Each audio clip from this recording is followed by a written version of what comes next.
If you've ever been at all interested in real estate photography, this next interview is going to be right up your alley. We're going to be talking about shooting houses and getting paid for it.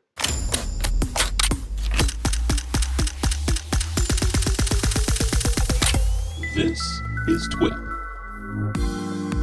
Hey folks, welcome back to another episode of This Week in Photo. I'm your host, Frederick Van Johnson. Today I have the pleasure of being joined by Mr. Thomas Vargeletis.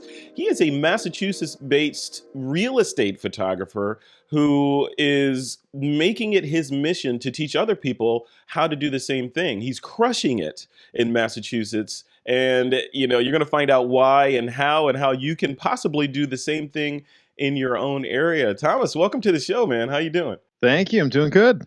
Yeah, this is good. So just behind the scenes, we've been trying to do this interview for a while now, but we were plagued by technical difficulties, but both of us don't give up. So here we are. We are doing this thing.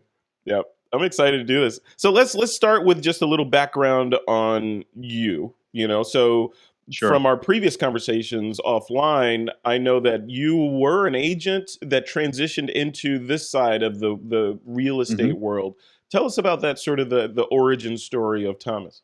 Sure. So I wasn't exactly born with the camera in my hand. So the way that I came to this place is kind of a mix of random or aimless stumbling through life. And it has a lot to do with an interest that I've always had in life, not in photography specifically, but in business. I've always been really interested in starting and running my own business. In fact, I've started and failed at many, many different businesses over the years. Then I spent some time in the military. After I came out was when I got my real estate license, which was another business idea of mine, getting into real estate. Yeah. And eventually my real estate business started to pick up to the point where I was getting a lot of listings, and I had some negative experiences with local real estate photographers. So I had this idea, or it gave me this idea of maybe I'll try and do this for myself. And it took a while, it took some practice. I think fast forward a couple of years before I was actually pretty competent at it. But once I started taking really high quality real estate images, people would ask me, who my photographer was, and I tell them it was me. So they would ask me, hey, well, you did a great job on your listing. Can you come and shoot mine? Nice. After a few inquiries like that of other agents calling me, asking me about my photographer, which was me, I decided to make the switch into turning it into like a serious business, not just doing it for myself. It took me a couple of months when I pulled the trigger and I'm like, it's time to actually take this seriously. It took a couple of months, but that's still like really short period of time when I started to replace my other sources of income. And then now today it's my primary source of income. That's crazy. That's what I want to just explore that just for a second, because you mentioned that you transitioned from agent into real estate photographer. Mm-hmm. How does when I'm this is coming from a place of ignorance. Obviously, I'm not a real estate agent. I've never been on that side, though I've sold a couple of houses, and I know that commission that the agents get is a good chunk of change. So does the real estate photography replace those chunks of change that you get from the commissions completely? Oh, yeah. That's crazy. Okay. More than completely. I mean, I'm making more doing photography than I did doing real estate, and I was doing well with real estate. Yeah, I think it was not the first calendar year, but after the first 12 months of me starting this business and officially diving in, I broke through the six figures in income.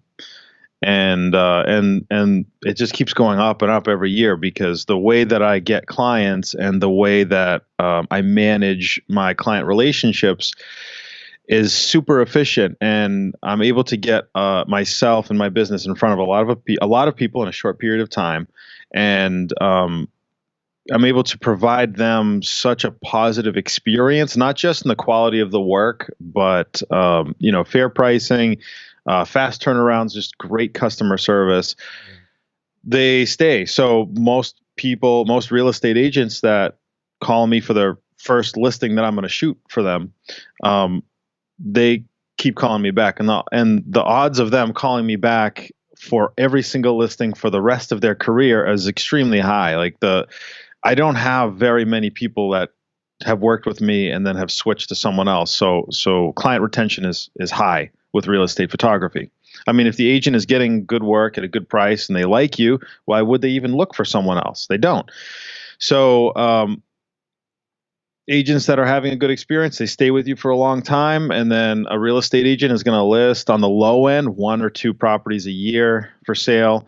And on the high end, 1 or 2 properties a day in some cases. Wow. So yeah, there's some agents that I work with that they literally make millions of dollars in real estate commission, which is amazing. But that means they sell a ton of properties. So building a professional relationship with them is huge. Let's talk about that, Thomas, because that's the other Sure. the other piece of this that a lot of people that are watching this and that are listening and interested in getting into real estate photography. The first step is, okay, that sounds great, but how do you break into that? You know, clearly Thomas had a lot of breaks and luck and all this stuff. How do I get into it? How do I get my first real estate client? What would your advice be to those people?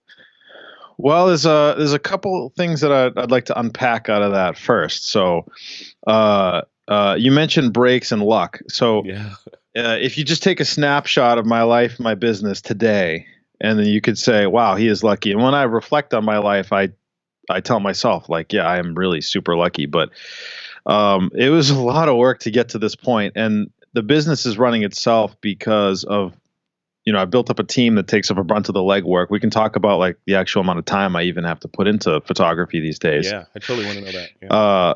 Which is not much. I've built up a team and I built up a system that works really well in this business, and it was a lot of trial and error. And a couple of months I started to replace my other income, like real estate commissions.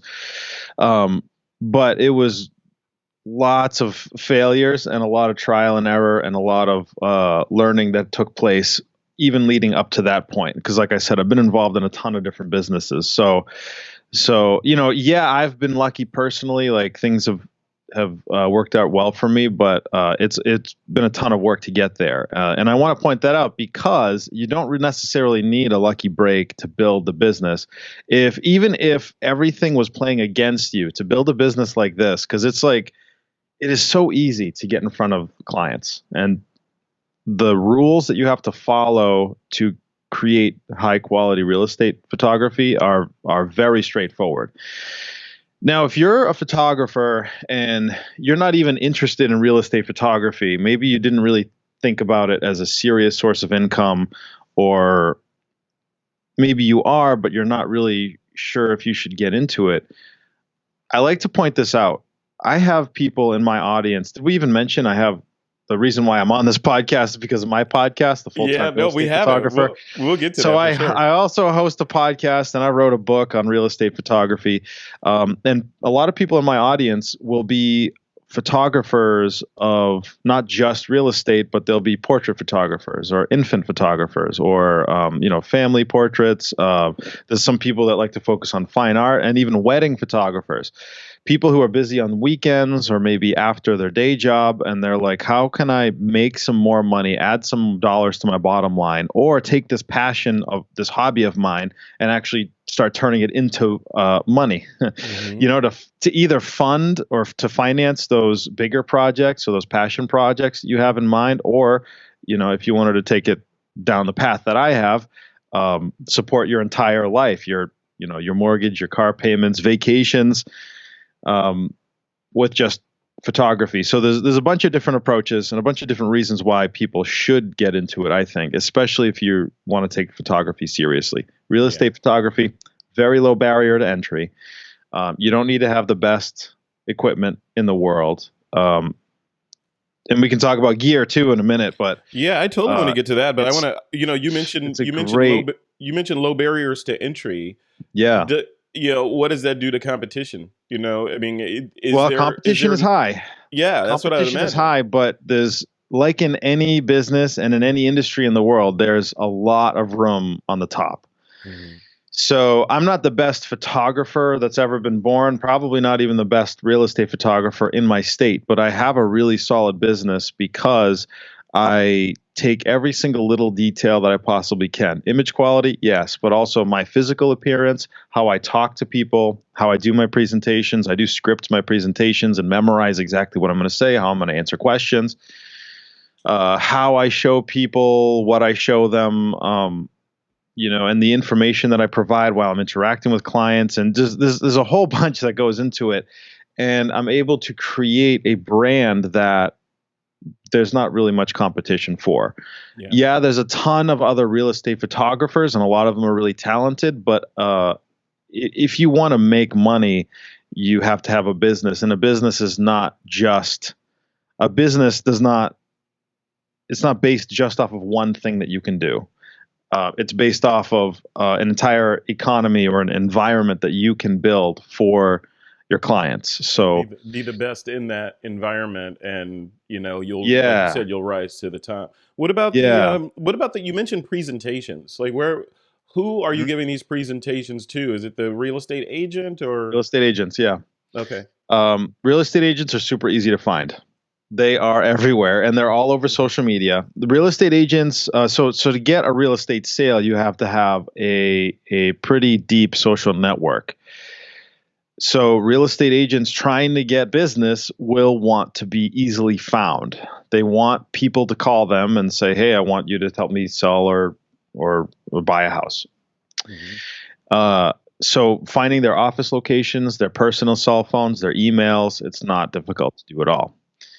In fact, I've even built up a list of every single licensed real estate agent in my state, 30,000 real estate agents. Jeez. And it was not, it took time, but it was not too difficult to get all that information.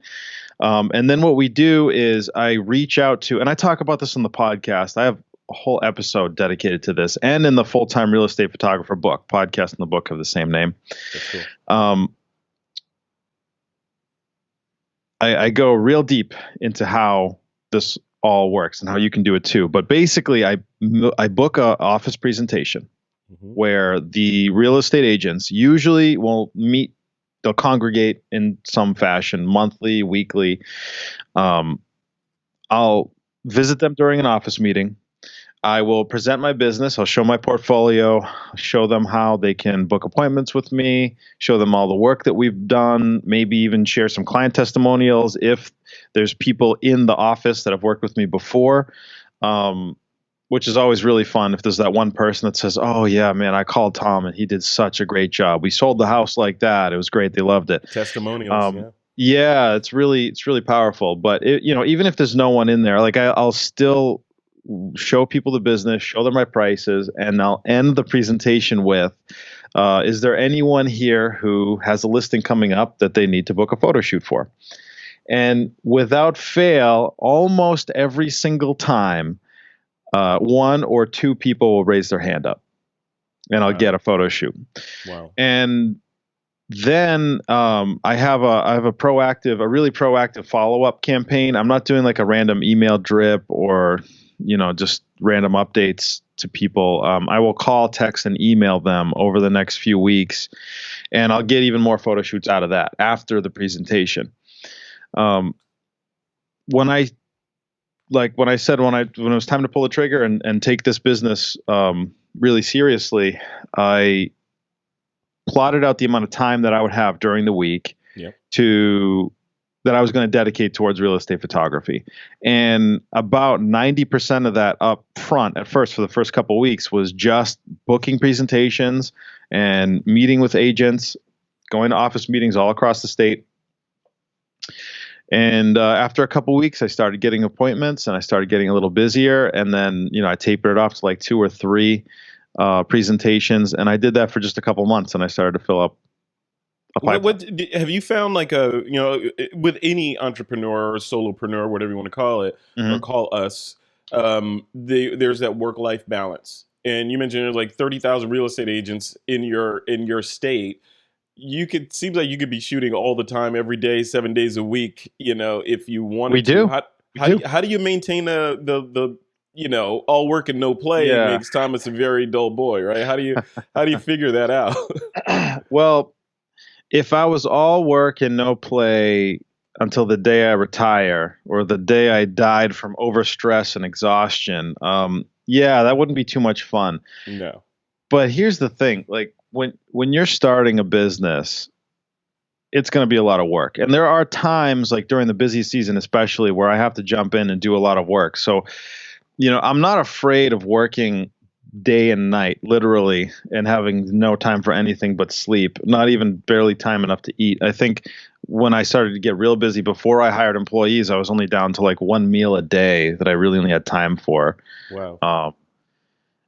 And then I'd have like snacks and stuff in the glove box. Yeah.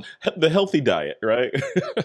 Well, the The healthy diet. Vargeletis diet, right? It's a matter of, at first, and a lot of people, business coaches, life coaches, success coaches, people will talk a lot about how it's important to take massive action, Mm-hmm. huge amounts of action. If you figure out a way to get in front of your clients and a way to generate demand for your product, then that's all you should be doing all the time until you're so busy you just can't keep up with it.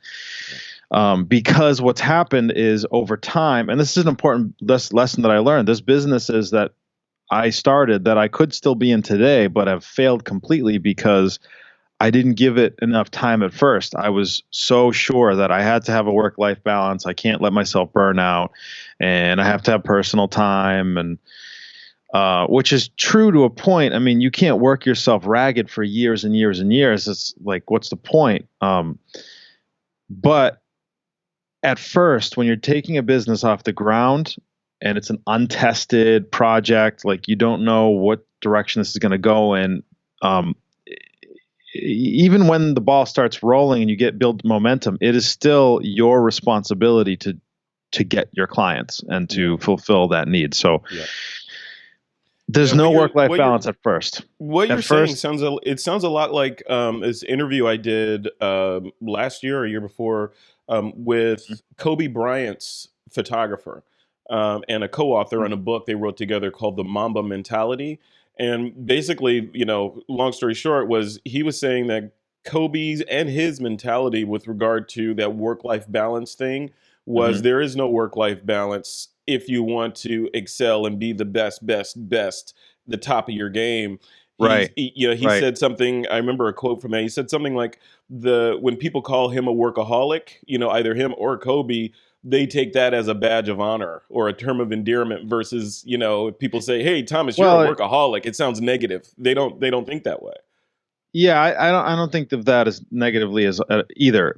And there's an important distinction to make here. Like, working constantly all the time forever and ever is not necessarily the goal, but at first there's a whole bunch of stuff that needs doing and there's only one person to do it. So it means you're going to be working around the clock. Yep. The first person that I hired was my administrator. So when I started taking in some income and I'm looking at my time, I'm like, well, I'm profiting the most when I'm doing presentations to get new clients and doing the photo shoots and doing the business that I'm getting from those presentations. So what do I need to do? I need to put as much time as possible in presentations and photo shoots. And I was spending more and more time in the office with more editing and more customer service and just more back-end stuff. So my first hire was an administrator to take care of a lot of the back-end stuff. This freed up a ton of time for me during the day that I could now schedule more photo shoots and more presentations during. And then, I build up some more business. I get even more busy. Now I'm spending way too much time in the office again, not getting bed until 1 or 2 a.m., having to get up for sunrise the next morning. Yeah. So I trained and hired an editor to take up all my editing. So now all my customer service stuff, it's not as simple as like snapping your finger and then, these people are now hired and everything's working smoothly. There's a training time involved. There's a discovery period where you're interviewing and you're trying to find the best. Because if you hire a bad employee or someone who is not going to be like stellar in everything that they do, it's going to actually cost you more in the long run. So I put the time in to, find a really, really good hires for each of these positions, because people who are super responsible, who do, just top-notch work without having to be babysat, people who are easily to manage, they're out there, but they're not as easy to find. Yeah. So, getting good employees is important. I also have podcast episodes on that and a chapter in the book on that. This is more advanced, so not for later in your career, but I'm just walking you through my process. Like, That's great. first the admin, then the editor, and then, we get busy again, and then the photographer. So I have a full-time photographer right now and a couple part-timers that I call on an as-needed basis. With this, and this is a small team, we do hundreds and hundreds of photo shoots every single year. We have hundreds of clients. Revenue year over year, whenever I look at I close out the month and I look at my, how am I doing this year versus last year? We're growing constantly. And how do you, I want to talk, before we close out, I want to talk a little bit about gear, and then also process, a little bit, and then some technique. But with those, Yeah. With that sort of year over year growth that you're seeing, what is, not, I don't want you to disclose any revenue numbers, obviously, but what does it look like in terms of, what's the best way to say this? What is the goal? Right? Do you have a number like, what, I need to be at $1 million a year. I need to be at 3 million a year, in order for me to feel like I'm successful or I can check out. Yeah, that's a really good question. There's no point where I ever have the plan or the intention of checking out.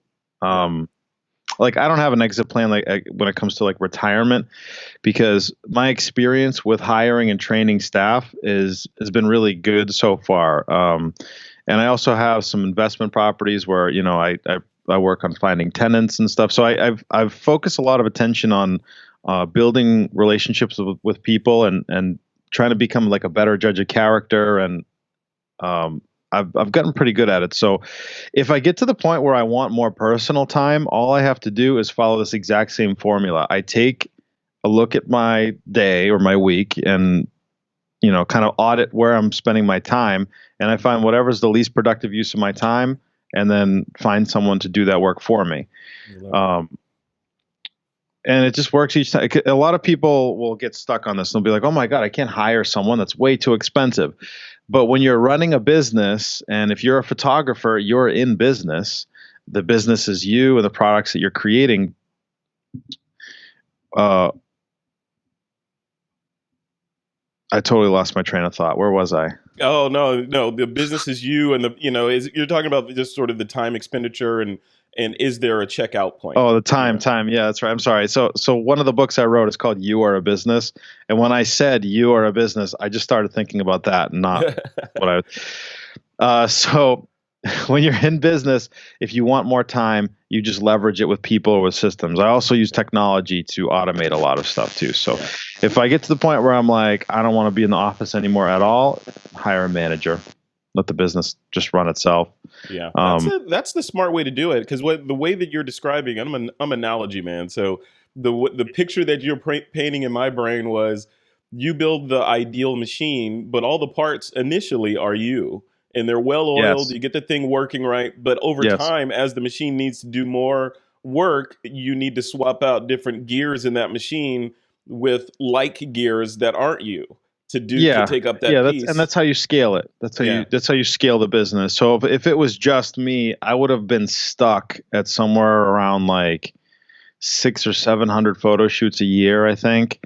But then adding on, that was just a physical limit on the amount of time. I only have 24 hours in a day. So if I do everything by myself, I'd hit this wall. The only way to scale it is with people and technology. Yeah. So, it's a little different headspace. How long does the average shoot take you to get through from you show up at a house to your, not without the post processing and all that stuff, just the actual Yeah, physical it burning varies. It pixels. varies a lot. I mean, if we're talking just photo shoot, like I'm just taking somewhere between 30 and 50 images, and 50 is like way on the high end. The average is going to be around 40, um, like an hour, Oh wow. an Okay. hour, sometimes Yeah. less.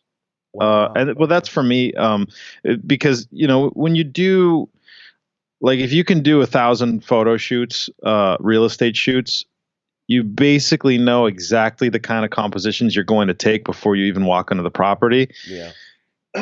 So I know almost instinctively, like I don't really have to think too much anymore, except for when I'm because every now and then you'll come across a property that's really special, in which case I'll take my time to capture some nice images, especially if I can see some potential portfolio images in there.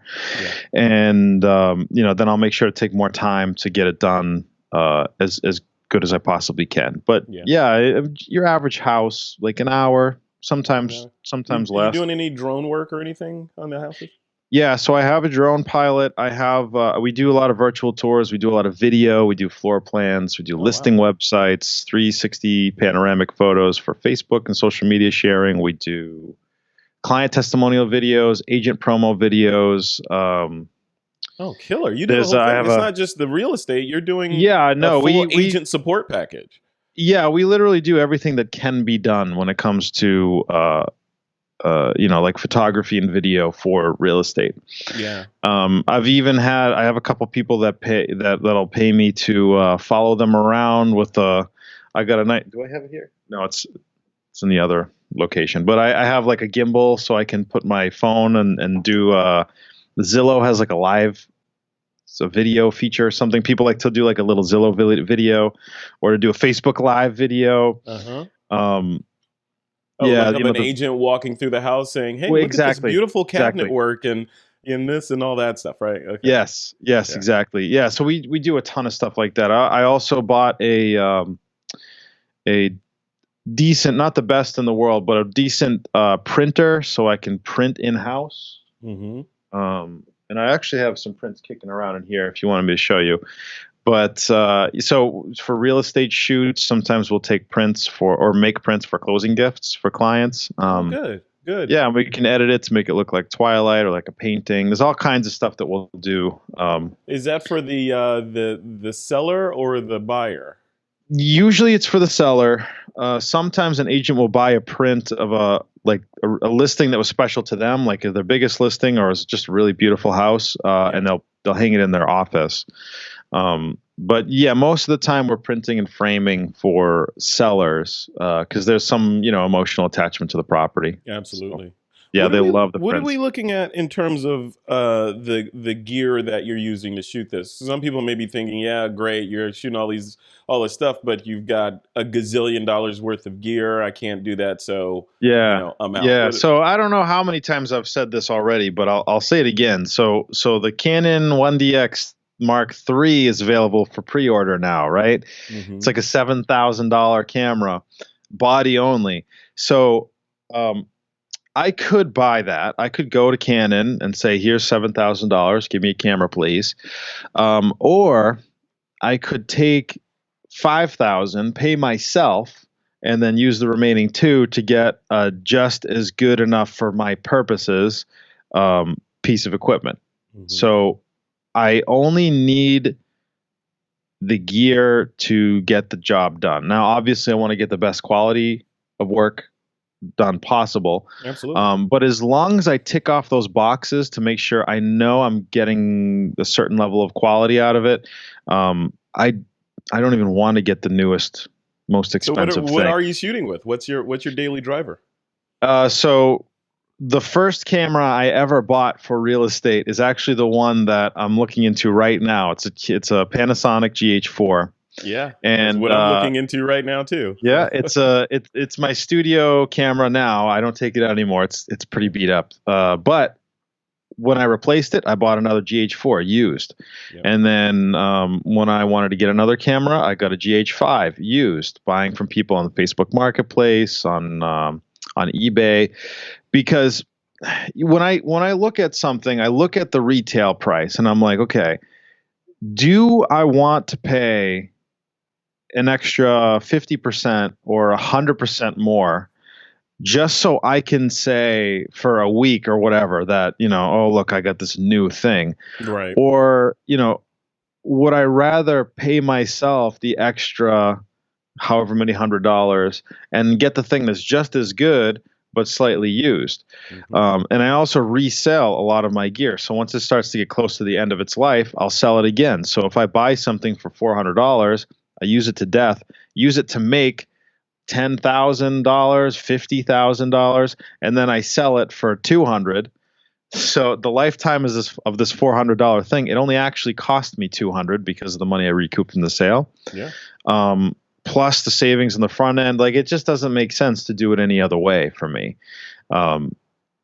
So yeah, we're using GH4. We're using Godox lights. We're not using Pro Photos or anything crazy expensive.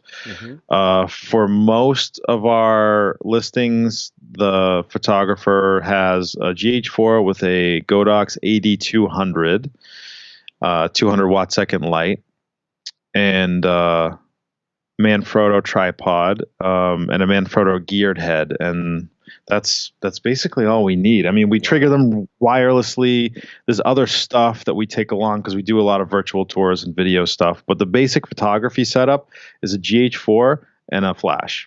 That's great. That is great. So let's switch gears a little bit. I'm going to end on talking about that podcast, but the transition Sure. away from the gear is, just sort of from a working pros perspective, real estate photography versus architectural photography. What's the difference in your head? Is there a difference, or is the difference just, Yeah, there's an important time and distinction to budget? make there. Sometimes the words architectural photography and real estate photography will sound interchangeable, and it might be in other countries, but here in the United States, when we say architectural photography, what we're talking about specifically is high-end architectural photo shoots. Like, this would be seen in a architect or a builder's portfolio. This would be used on the business's website or the architect's website, or whatever. If it's like a beautiful museum, like, they'd use that for marketing purposes. So there's more of a commercial application for architectural photography. There's also a much higher standard in the quality, and there's a lower expectation in the quantity of images. So architectural photography is like really, really high quality.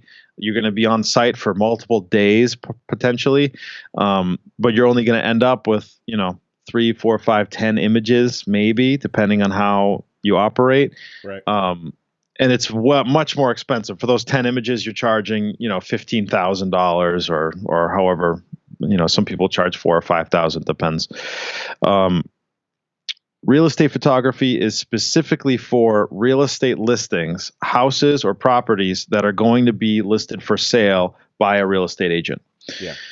These are the photos that they're going to use to put the property on whatever listing service that they're going to use, and they're going to use them to market and sell the property. And that's it. There's no other application for those. Love it. Love it. Perfect. Thanks for clearing that up, because that's you hit it right on the head. People have that interchangeable idea between those two things. And in my head, if you defined it perfectly, because in my head, I think real estate photography, single family homes, listings, that kind of thing. And when I think architectural, I think, they're hiring a firm to shoot like the Apple campus or something. And, they're lighting it from the outside, You know and what? multiple You lights would. inside and all that. Right. Yeah, for those photo shoots, you would hire an architectural photographer, because of the much higher bar in terms of image quality. Yeah. But then again, it's also much, much more expensive. So, I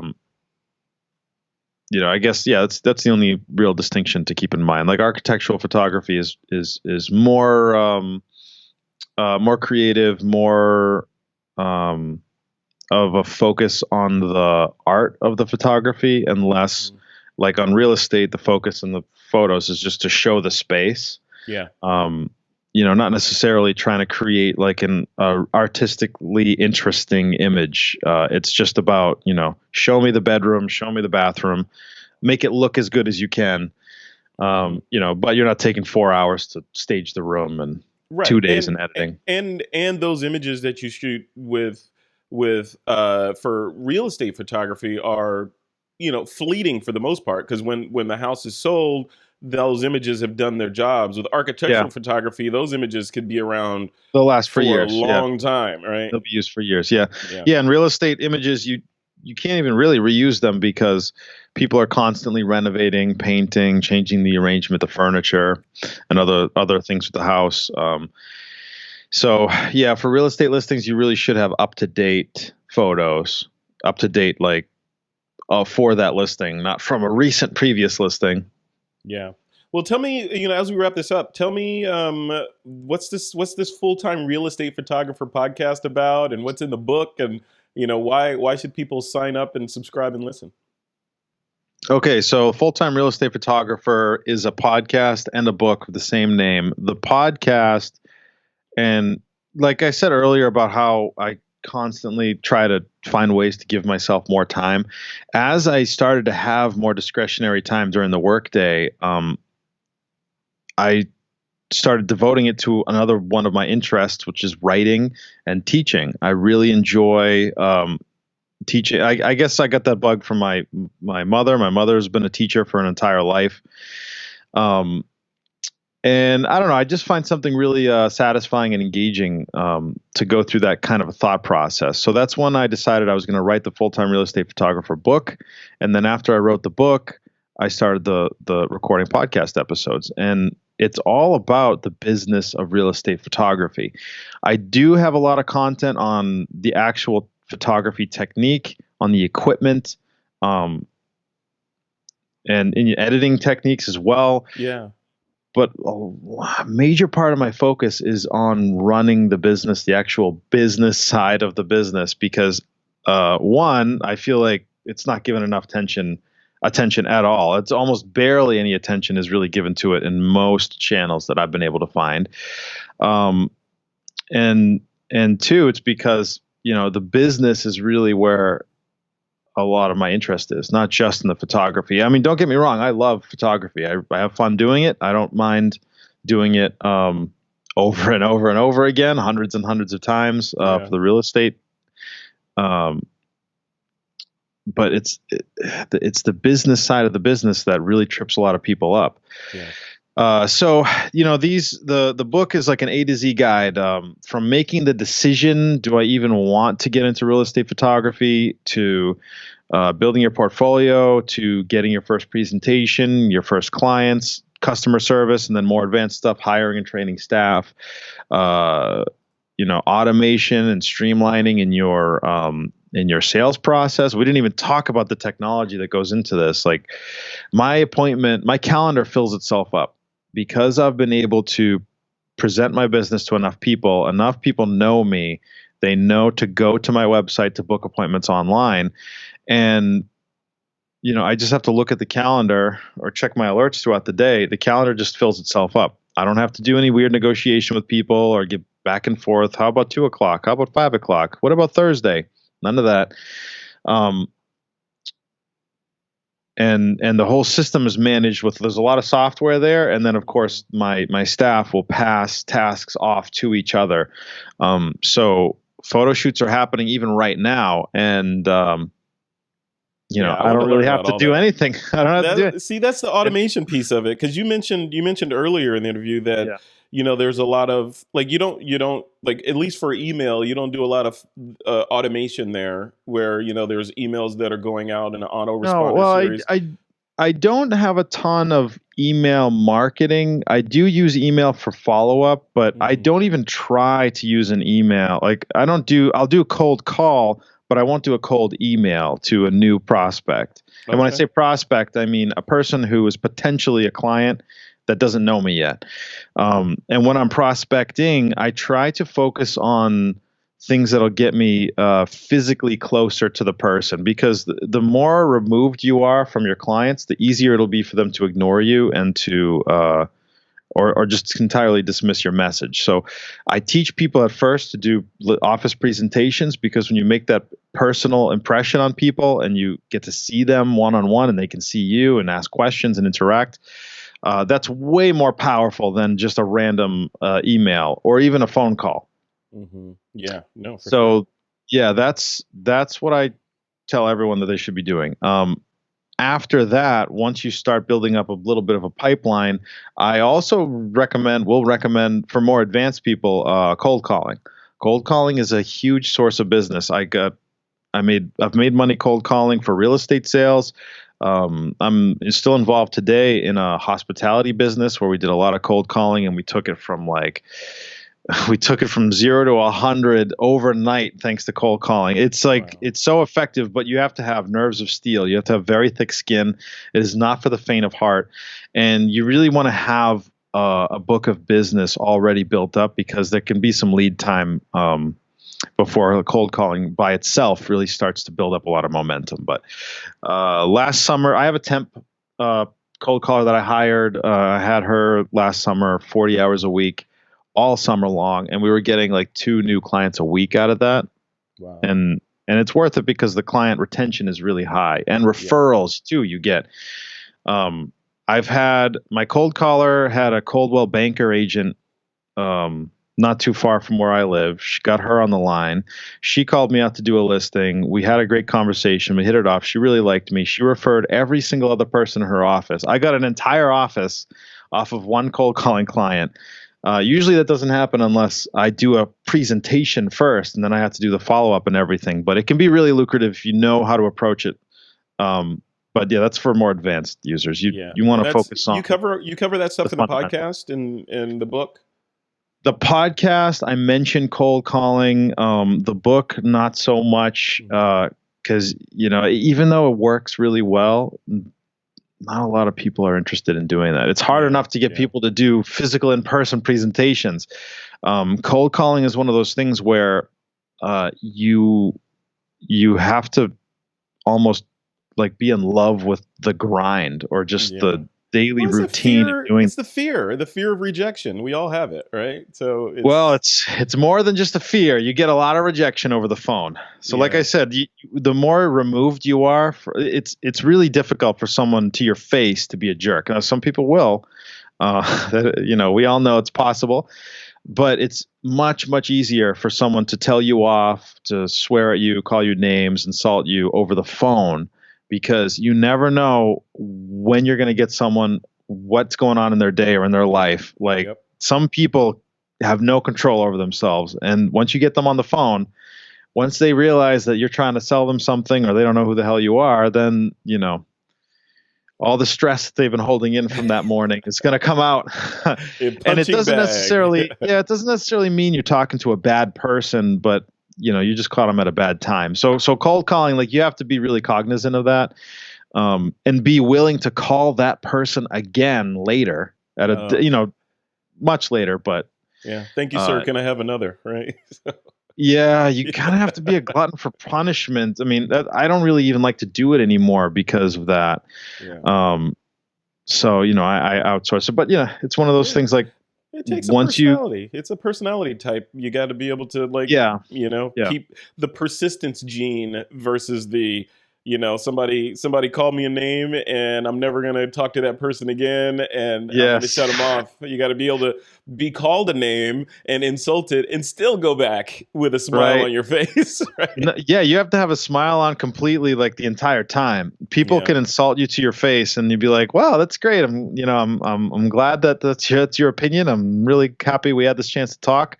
I'll take you off of my list, and then really I'm just gonna call them. I'll wait like 6 months or a year or something. And maybe they'll be in a better mood then. Well, exactly, because that's what happens. Because you wait long enough and they won't remember. It's humans. It's humans.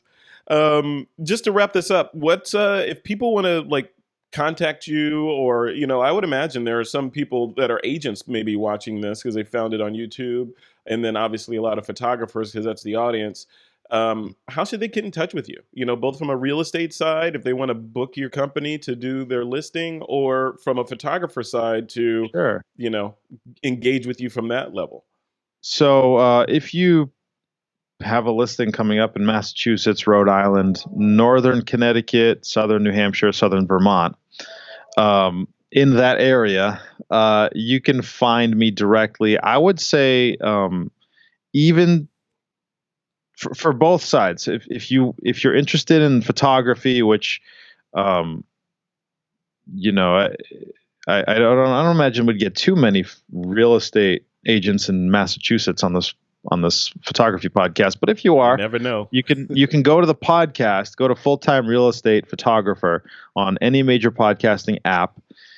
Just search Full Time Real Estate Photographer, and every single episode has show notes with contact information, so you can email me there. Same thing, like for everybody else, like there's books. I also do coaching, and there's a whole bunch of other stuff that I offer. But I recommend that you check out the podcast first. It's free, and you can cherry pick which episodes you really want to listen to. If you want a little bit more information, you can either following the contact instructions in the show notes. You can reach out to me and ask a question directly. I have a ton of episodes where, because people are hitting me up like every day on Instagram. Not every question is podcast worthy, but a lot of them are. So you'll see this listener question podcast where I'll take a whole episode and just answer questions. If you still want some more, you're welcome to purchase the book. You can buy the book on Amazon. It's on Amazon Prime, or you could order it from me directly. If you order it from me directly, just send me a message, Instagram or email, and I would much appreciate that because the royalty split on Amazon is not particularly great. Yeah. And as a special thank you, I'll write a personalized note for you in the book somewhere. That's awesome, man. That's awesome. Congratulations. On all the stuff that you're doing. It's interesting. I talk to a lot of photographers, and everyone's enjoying the world of photography. Some from a purely amateur for the love of perspective. Some in the middle, they love it and they're making money with it, and others that are they're built these gigantic, amazing businesses that are generating six figures, and they still love photography on top of it. It seems like there's very few people that have cracked that nut of creating a real sustainable business, that you can, like you said, pay your mortgage and your car payment with. Yeah, and I think a lot of that stems from just a lack of knowledge about how to put together and run a really effective business. A lot of people that get into the visual arts and photography are getting into it because of a passion for art and are not business minded at all. Some are, but I would say most people don't get into photography because they're thinking about the business of photography. Right. And that's what I'm offering to the world is a different approach, because I came into photography from a place where, I wanted to focus on the business first, not the art or the photography itself first. And you can see, you can jump on the podcast. I think there's a couple images there, and I think you even have like some portfolio images of mine that you could throw up there. Like the photos that we make are pretty good. So, if you're as good or even better a photographer, and you should ask yourself, why aren't you making more money than me? It's because of, the business side of your education is not where it needs to be. Yeah. You got to build that engine, right? You got to build that. Yeah, engine. you got to build a money printing machine. And, the purpose of business is not to separate people from their money. It's to create something and to build a life worth living. And how can you live your life without an income? Yeah. You can't. So when you approach your business or your passion with the right mindset, you can turn something that you love into cash that's going to fund. Like, did we even talk about this? I went to the World Cup games were last year or the year before. Yeah. So I went to Moscow, watched a soccer game. I'm not even a soccer fan, and I went to Moscow and watched a soccer game. Yeah. I travel to Vegas a couple times a year. Travel internationally every now and then. And this is all on photography income. This is not, the starving artist lifestyle. Yeah. You're not a trust fund baby or anything. That's it's all coming from photography. Even if I was, there were two occasions in my life where I spent my entire life savings up until that point. So that's yeah, awesome. like when I tell people that I feel like most of our financial and business education starts backwards or not, it's non-existent. I'm saying that from personal experience. Like I bought into the whole like you got to get good credit, you got to get a good job, go to college. I have a bachelor's degree in pre-law and political science. Okay, You that's know, not I have photography. I was in the military for a little while. Yeah.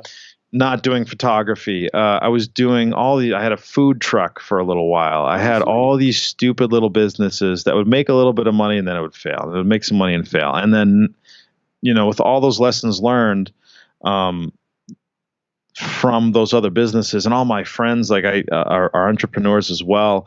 Um, I'm just trying to take all this business knowledge and information to photographers because you totally can live, you can have a life that you're like really happy that you're living it and you can do the things that you love while you're living it. So Yeah, yeah. It reminds me of what you just said. Reminds me of a Jim Carrey quote, because remember when Jim Jim Carrey was, Carrey. yeah, he was first blowing Okay. up and doing the mask and all these different. He was like the thing in Yeah. Hollywood, and Yeah. in this interview, he was quoted as saying, because the interviewer said something like, "You're an overnight success," and Jim Carrey said, "Yeah." My overnight success is great. It only took 30 years, Yeah. It only took 30 years. Yeah. That's interesting. That reminds me, there's another quote of, I think it was an author who said, someone asked him like, oh my God, this work is so amazing and incredible. Like you're a genius, something like that. And his response was, look, if you saw how much work it took to get to this point, it wouldn't be as impressive Yeah. as it seems. Yeah, absolutely. Because it's really the case. Yeah, I mean, you can look at me, like you can take a snapshot of me in my life today and say, that guy had everything handed to him. But if you were standing next to me the whole way through, and then you see the times of like hunger. I was literally homeless at one point in my life. When I came back from the military, I was in a veterans home for a while. Wow. So it's always I've the tip of the taken. iceberg, right? It's always people like you said, people see the snapshot of now and then make inferences of, oh, that was easy. Yeah. Same here. Yeah. People, I can do a podcast and it's YouTube, tough. as Frederick's doing. There's a lot of there's a trail of dead bodies that lead to where you are right now. Yeah, there's a trail of dead bodies because there's a lot of work that you just don't see. Yeah. And there's a lot of emotions that people get caught up with all the time. In my book, You Are a Business, where I specifically analogize a person and a business, and I compare them to each other and how a person is really similar to a business in certain ways. And then, the point of the book is how business thinking and business decision making, if applied in your personal life and you think about yourself as a business, you can really greatly improve your quality of life. Like, nobody ever does that. And they should, because a business makes certain decisions and behaves in the community in such a way that it improves its profits and its income over time, and it's thinking about being productive, cutting out excess, cutting out waste.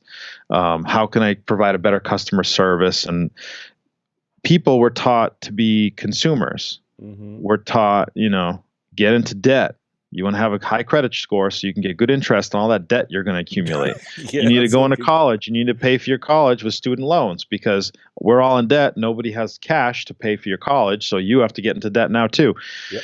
And then, you got to go work for someone. You got to go get a job at a company where you're going to make that person $500 an hour and he's going to pay you $20. Yep. It's like, yeah, and threaten to fire you every quarter, right? Yeah, threaten you, and then hold a performance review over your head and make you feel like, people feel like there's only one way to really live their lives, or we're really only given one model, but it's not the only option that's out there. Like, you can make a good living doing something that you love. Yeah.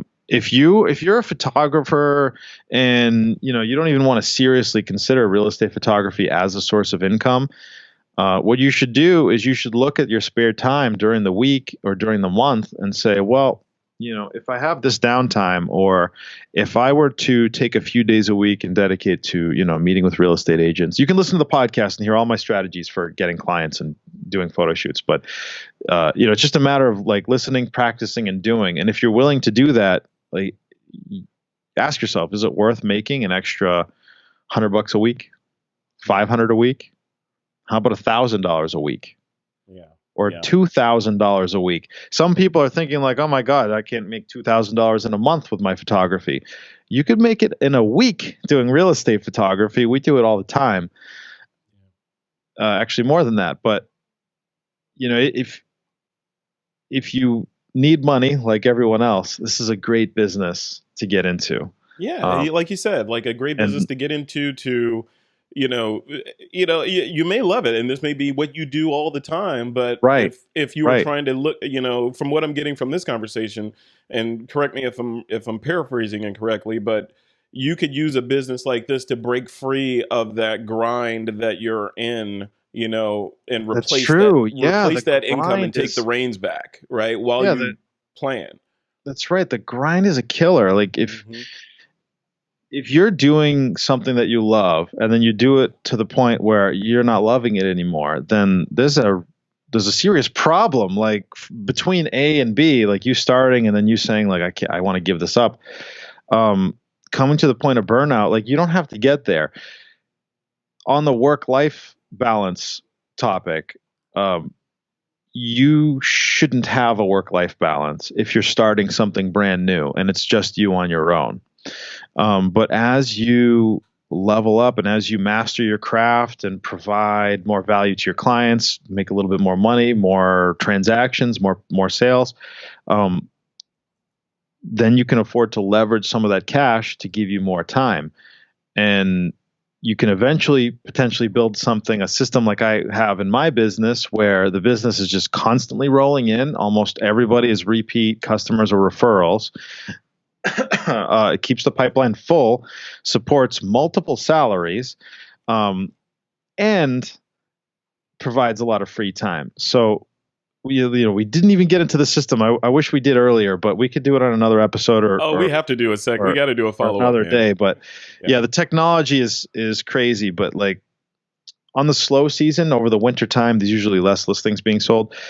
When I'm hitting a slow season, it doesn't mean no money. It just means that there's not enough going on for me to have to jump in and take over throughout the day. When we're real busy, I'm doing photo shoots all the time, like all day, and I'm doing video. So there's like 2.5 months, 3 months out of the year where I'm working like 60, 70 hours a week.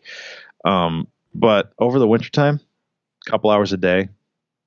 That's crazy. Do the gym, have breakfast, and then come into the office. Couple hours, and then I just go home, play video games, do laundry. See, there's the secret. There's the stress reliever right there. Some Call of Duty at the end of the day, you're done. Some Call of Duty. I've been playing Xbox lately, watching a lot of. I've been getting into. There's this group of comedians that have a company it's called rifftracks.com. Oh. It's where these three old guys. They riff movies. They take these crappy B movies like really bad, like bad movies, embarrassingly bad, and then they make fun of them and they do like video commentary. So I've been getting into that lately. It sounds like Mystery Science Theater 3000. You remember exactly that? The exact same people that did Mystery Science, except they do modern movies too. So they'll do like Lord of the Rings, The Matrix. Oh, good. Cats. Yeah. Cats is a little too new. I don't know if they'll get to that yet, but yeah, they have hundreds and hundreds. That's a fun thing, but it's a good pastime that I can only really enjoy now because, once you build the system, and it's a ton of work to get there, but once you build the system and it works, you have to maintain it. You have to stay on top of it, and you have to be proactive, obviously. But when you build a system that takes care of a lot of the legwork and a lot of your labor, and you're really only accountable to, check in with staff and make sure that there's no fires that you have to put out. You just bought yourself a whole bunch of time, and your income is still coming in. Yeah. The money is still coming in. When you're an army of one, if you're not working, you're not making money, which is super stressful when you're not working. Mm-hmm. So my first couple of years during the slow season, when it was mostly me doing all the photo shoots, I'd have like a week of, maybe only one or two a day, and I'd be like panicking. I'd be like, oh my God, what's happening? But now I'm happy. But I'm happy if I don't have anything to do. I love it. Well, man, thank you so much for coming on the show. You do have to, you mentioned it, you got to come back on because I want to dive into the business processes and the automations and the booking and all that stuff. Let's definitely do a part 2 for this. And okay.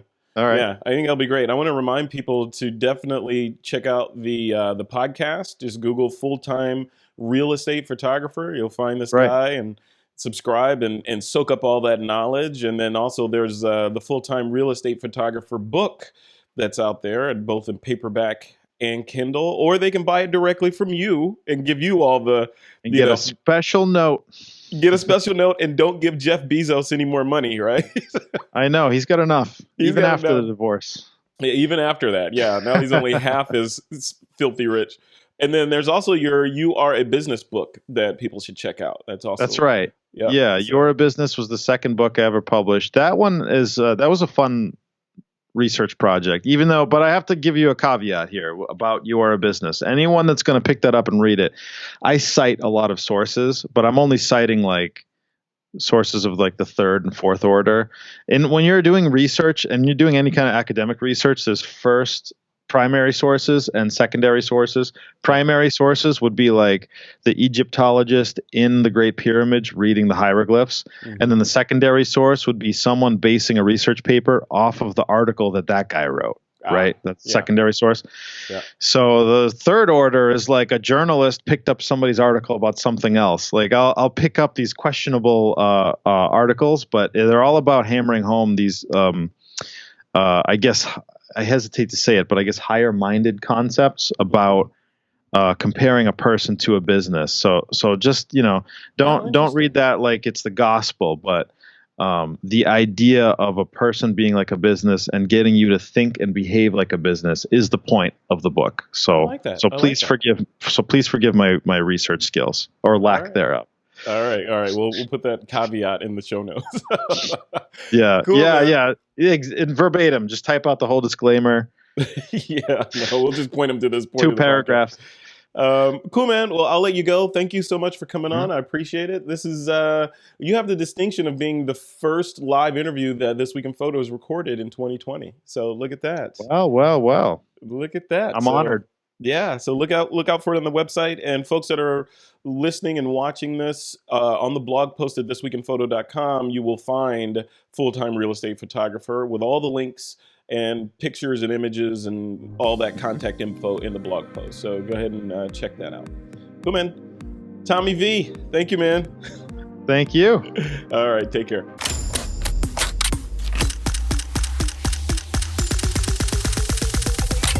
This is Twitter.